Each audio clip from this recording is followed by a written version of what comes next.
Ciao a tutti. La triangolazione narcisistica è una tattica manipolativa che una volta messa in atto ha lo scopo di screditare la vittima.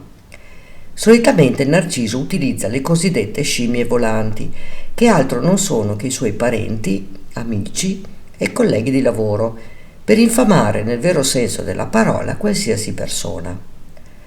Ma se fosse la vittima ad attuare tale tecnica manipolativa ai danni del narcisista, come reagirebbe? Triangolare un narciso significa innescare una bomba ad orologeria.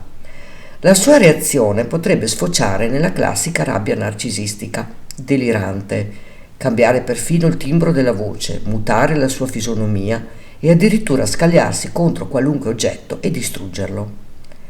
E potrebbe avere la faccia tosta di parlare di etica morale, di lealtà, di rispetto reciproco e di sentimento. Ma in seguito giungerà la vendetta, nel senso che alzerà la posta in gioco e inizierà a umiliarti in tutti i modi possibili, facendotela pagare cara.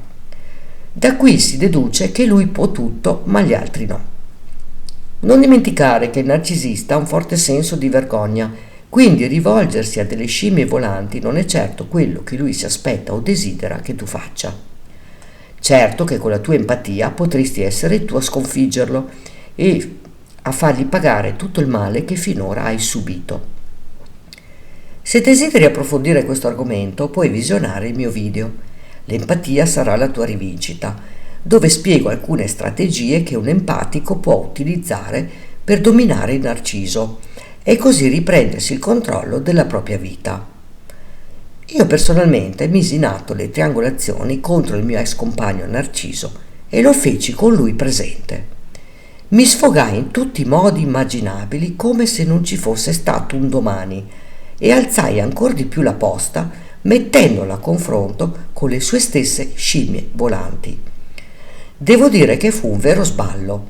Mi presi tutte le mie rivincite e finalmente lo vidi crollare. Senza la sua maschera rimase solo un pover'uomo con tutte le sue fragilità, impaurito, intimidito, disorientato e avvilito, costretto a ricadere nel suo vuoto interiore. Insomma, mi resi conto che accanto a me avevo avuto per tutti quegli anni trascorsi con lui soltanto un bambino ferito e terribilmente solo. Nonostante ciò, non riuscivo a provare alcuna pena per lui.